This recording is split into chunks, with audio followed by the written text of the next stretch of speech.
Hello viewers, welcome to my channel. இன்னைக்கு நம்ம குயிக்கா ஒரு பிரேக்ஃபாஸ்ட் பார்க்கலாமா? பேச்சுலர்ஸ் அண்ட் ஃப்ரெஷர்ஸ் உங்களுக்காக தான் இந்த வீடியோ, வாங்க பார்க்கலாம்.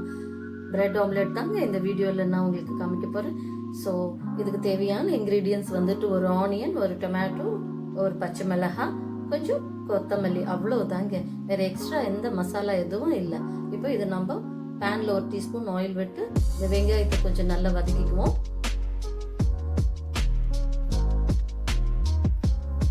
ரொம்ப ஃபைனாக வதங்கணும்னு இல்லைங்க, கொஞ்சம் ரா ஃப்ளேவர் போகிற வரைக்கும் வதக்கிட்டாலுமே போதும்.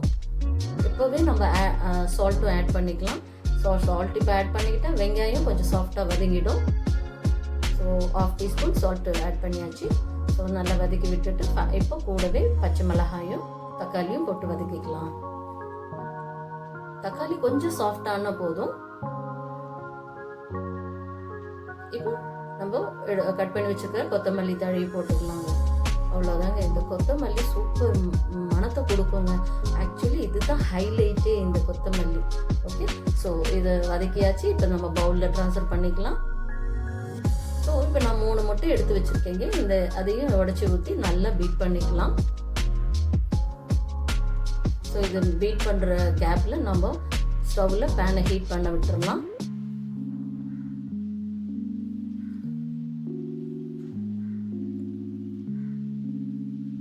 பேன் ஹீட் ஆயிடுச்சு. ஸோ ஒரு டீஸ்பூன் ஆயில் விட்டு எக்கு ஊற்றிடலாம். நல்லா ஸ்ப்ரெட் பண்ணி ஊற்றிடலாம்.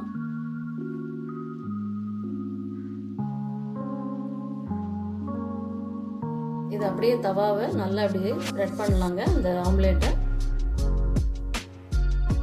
ஏன்னா அப்படியே விட்டால் மொத்தமாக நடுவில் திக்காக இருக்கும். ஸோ இப்படி ஸ்ப்ரெட் பண்ணிக்கிட்டோம்னா நம்ம ஷேப் பண்ணுறதுக்கு ஈஸியாக இருக்கும். ப்ரெட்டு என்ன சைஸோ அந்த சைஸுக்கு ஏற்ற மாதிரி நம்ம ஆம்லேட்டை ஃபோல்டு பண்ணிக்கலாம்.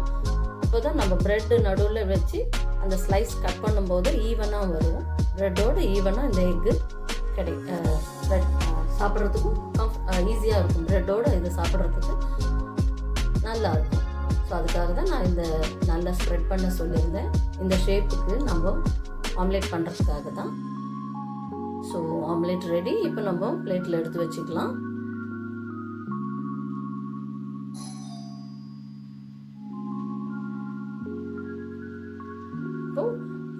பேனில் ஆயில் இல்லைன்னா பட்டர் அப்ளை பண்ணிக்கலாங்க. ஸோ ப்ரெட்டை நல்லா ஃப்ரண்ட் அண்ட் பேக் டோஸ்ட் பண்ணிக்கலாம்.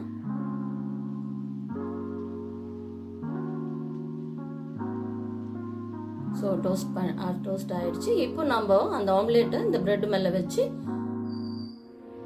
இன்னொரு ஸ்லைஸை இது மேலே வச்சு நம்ம டயகனலாக கட் பண்ணிக்கலாம்.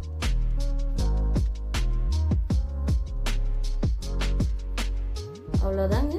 சூப்பரான டேஸ்டியான பிரெட் ஆம்லேட் ரெடிங்க. ஈஸியாக குயிக்காக பண்ணிடலாங்க. ஸோ இது சாஸோடு தொட்டு சாப்பிட்டு சூப்பராக இருக்கும். ஸோ பேச்சுலர்ஸ் உங்களுக்கு இது ரொம்ப யூஸ்ஃபுல்லாக இருக்கும். ஃப்ரெஷர்ஸ் உங்களுக்கும் யூஸ்ஃபுல்லாக இருக்கும் நம்புகிறேன். ஸோ இந்த வீடியோ உங்களுக்கு பிடிச்சிருந்ததுன்னா லைக் பண்ணுங்கள், ஷேர் பண்ணுங்கள், சப்ஸ்கிரைப் பண்ணுங்கள். நெக்ஸ்ட் ஒரு இன்ட்ரெஸ்டிங் ரெசிபியில் உங்களை வந்து சந்திக்கிறேன். Thank you, bye. Crochet work start பண்ணியிருக்கேங்க. அதோட லிங்க் நான் டிஸ்கிரிப்ஷனில் கொடுத்துருக்கேன். அதையும் நீங்கள் போய் பார்த்து உங்கள் லைக்ஸ் அண்ட் கமெண்ட்ஸை கொடுங்க. தேங்க்யூ.